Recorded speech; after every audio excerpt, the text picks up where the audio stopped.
Ok, amigos, estou aqui no Cais das Colunas e está hoje muito vento, mas seja como for, é um sítio fantástico para estar, para apanhar um pouco de sol e ao mesmo tempo para vos falar de dois livros. Dois livros que saltei algumas partes, mas seja como for, são dois livros bastante interessantes sobre uma temática que eu acho ainda mais interessante.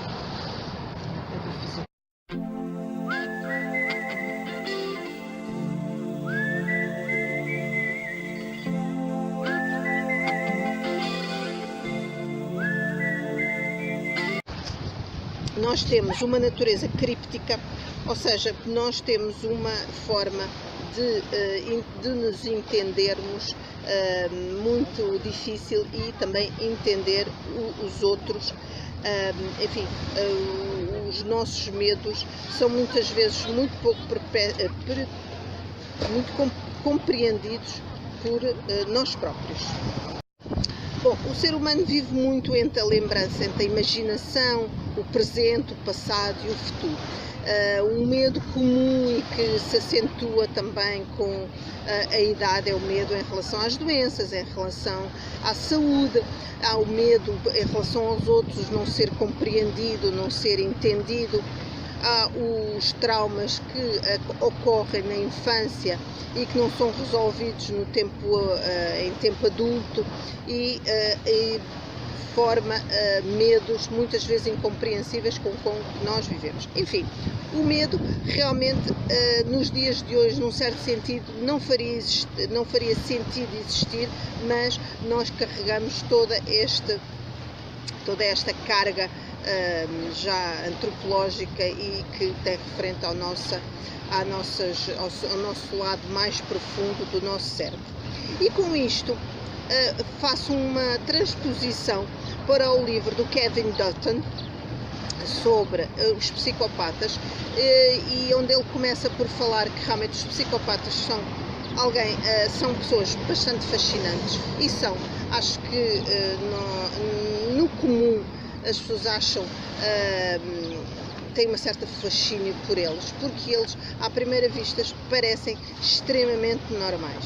São pessoas como as outras, mas depois é como que faz um riscozinho, faz uma arranhadela e o fundo é cavernoso e sombrio e obscuro. Bom, este escritor começa por dizer que o pai era psicopata.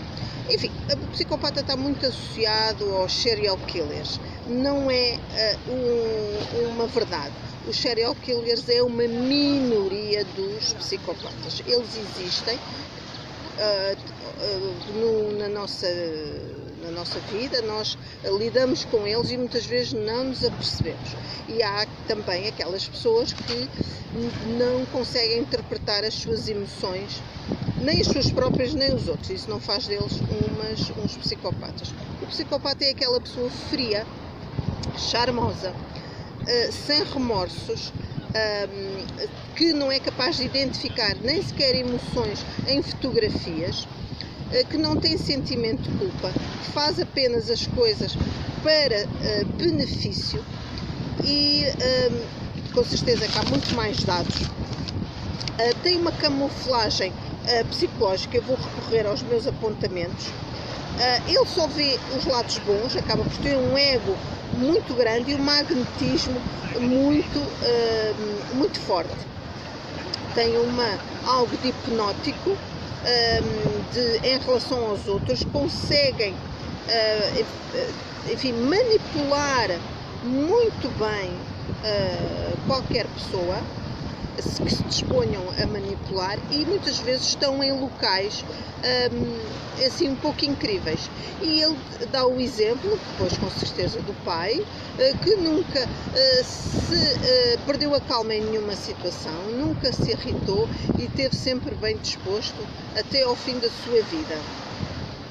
E isto parece uma coisa muito positiva e é isso que ele ressalta. Por exemplo, no caso dos cirurgiões, não sei se o são, ele refere-se de um que em que tem que ter uma frieza enorme para fazer o seu trabalho. Mas toda a gente sabe hoje em dia que os grandes chefes do executivos, o CEO de grandes empresas e que estão na bolsa, enfim, em locais de destaque, são psicopatas, são indivíduos sem sentimentos e que levam tudo à frente para conseguir os seus próprios fins. Eles acabam por ser extremamente talentosos, mas com certeza quem vive com eles a médio prazo não acha nada agradável. É tudo muito bonito, provavelmente no princípio. E ele também fala que nós temos 4 tipos de ondas cerebrais e há uma onda cerebral, a nossa, que é associada à sonolência, que nas pessoas normais só ocorre nesses estados mais de meditação ou de sono. E efetivamente os psicopatas têm essa onda cerebral permanente. Portanto, isso também é um indício. E também tem a ver com lesões da amígdala e outras partes cerebrais que fazem, enfim, anatomicamente que a pessoa fique dessa forma. No entanto, não se consegue ainda perceber muito bem porque certas pessoas ficam assim. Será um mecanismo de sobrevivência da espécie, porque tem que haver alguns indivíduos que matam sem escrúpulos e sem medos para que a espécie, enfim, sobreviva numa forma de ver darwinista. Não se ainda percebe muito bem porque é que existiu, por exemplo, um Ted Bundy, que, caso não conheçam, foi um homem de uma família excelente, extremamente amado, sem traumas nenhuns, e que a partir de uma certa altura desata, é a mesma expressão, a matar mulheres. Ele desculpou-se que era por ter começado a ver pornografia. Ora, naquela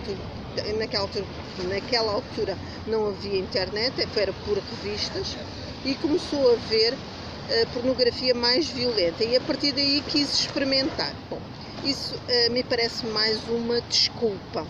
Só que eu vi a entrevista dele na internet, e vocês podem ver também, ele a falar é uma pessoa completamente normal e não tem aquele olhar fixo, frio, sem emoções, como um poço, como alguns psicopatas têm. Pelo contrário, é extremamente charmoso e expressivo, o que me surpreendeu. Portanto, é um transtorno da personalidade, é a construção do cérebro. Não conseguimos perceber porque existem, mas o que é certo é que eles, de facto, há uma minoria na população que é assim. O que eu queria destacar, quem quiser ler este tema, acho que deve ler este livro, tanto um como o outro, mas o que eu queria destacar é, a nível de emoções, a nível de expressão das emoções enfim, de as passar para o lado de lá, continua a ser muito difícil. As pessoas hoje em dia têm as redes sociais para expressar o que sentem e muitas vezes expressam a raiva, o desprezo, o desdém, a troça. Por detrás dos teclados há uma cobardia muito grande dessa parte e em vez de expressarem diretamente na cara da pessoa e dizer o que pensa, preferem fazer muitas vezes nas redes sociais. Todos nós já fomos alvo disso e acho que em grande parte talvez haja um bocadinho desta forma, um bocadinho de eu não digo psicopatia a nível social, mas há uma não resolução e uma falta constante de empatia em relação ao geral, em relação à sociedade. Não estamos a evoluir, não nos estamos a tornar mais próximos, não nos estamos a tornar mais empáticos, embora surja efetivamente algumas manifestações positivas contra os animais, contra a violência doméstica, enfim, e contra outras formas de perpetuar dor nos outros. E isso é positivo. Mas a nível pessoal, que as pessoas comuniquem bem umas com as outras sobre esse ponto, não existe. Uma outra coisa que eu destaco aqui do livro do Kevin Dotton é que a linguagem para os psicopatas apenas tem ali a profundidade das palavras. Ou seja, e vocês já devem ter sentido isso no vosso dia-a-dia, que as pessoas, muitas pessoas parece que não sentem o que dizem. Não sei se podem não ser psicopatas, mas podem ter lacunas de emoção e de falta de sentir as coisas no interior. Por exemplo, beber café para eles é o mesmo que dizer amo-te e vice-versa. Eles não sentem. O que está apenas na mensagem é apenas a palavra, não está nada por trás daquelas palavras. E isso é uma característica deste tipo de pessoas. São calmos e frios em situações de perigo, só em função de recompensas, e para correr riscos eles atuam. Porque os seus cérebros estão menos ligados do que as pessoas normais. Bom, isto à partida vocês conhecem muitas pessoas assim, que só fazem coisas se tiverem algum interesse nisso. Bom, isso não vai fazer delas com certeza psicopatas, é apenas uma característica, não vamos fazer generalizar. O que é certo é que para eles a emoção é irrelevante e não têm grande medo, a parte do medo não existe dentro deles, porque é um mecanismo de defesa e de sobrevivência contra os predadores. Eles têm esta lacuna, são extremamente persuasivos e são uma espécie de autênticos escansões emocionais, especializados em vulnerabilidade. O caso do Ted Bundy chegava a captar, a escolher as vítimas só pela maneira de andar, e depois foram feitos vários exames com psicopatas e não, e efetivamente pela maneira de andar os ditos conseguiam distinguir quem era mais vulnerável ou não. Estes abusadores ficam mais calmos quando espancam as mulheres do que quando descansam numa poltrona. Ou seja, o ato de espancar e maltratar não os tira da calma. Isto também é outra característica. São destemidos, seguros de si, implacáveis e altamente concentrados, o que faz deles, por exemplo, uns bons cirurgiões ou pilotos. A sua autoestima é inflacionada, grande poder de persuasão, encanto superficial, crueldade, ausência de remorso e manipulação. São partilhados por políticos e líderes mundiais, não fogem da polícia e lutam por cargos políticos, completamente indiferente às consequências morais e sociais ou legais dos seus atos. São desonestos, exploradores, têm remorsos e não assumem culpa, são arrogantes e superficiais. Conclui-se que a psicopatia é um espectro. Desnecessário será dizer que alguns de nós apresentamos certos traços, mas não outros. Eu e você poderíamos ter a mesma pontuação geral no PPPI, mas em relação às outras dimensões constitutivas, nossos perfis poderiam ser completamente diferentes. Enfim, tudo isto deixa sempre mais interrogações, mais perguntas, e é um tema extremamente fascinante. Eu acrescento um pouco ao meu saber, mas continuo a não conseguir perceber se a pessoa nasce, vem no seu código genético, no seu ADN, ou se é a sociedade que os faz assim. Se há um determinismo que vem desde a barriga da mãe ou não. Seja como for, há uma parte do livro do Kevin Dutton que temos que aceitar, é que há certas características destes indivíduos tão diferentes que, digamos, são muito úteis para certas situações. Para ter calma, ser frio em certas situações, ser concentrado, toda a gente quer ser, e eles têm em demasia.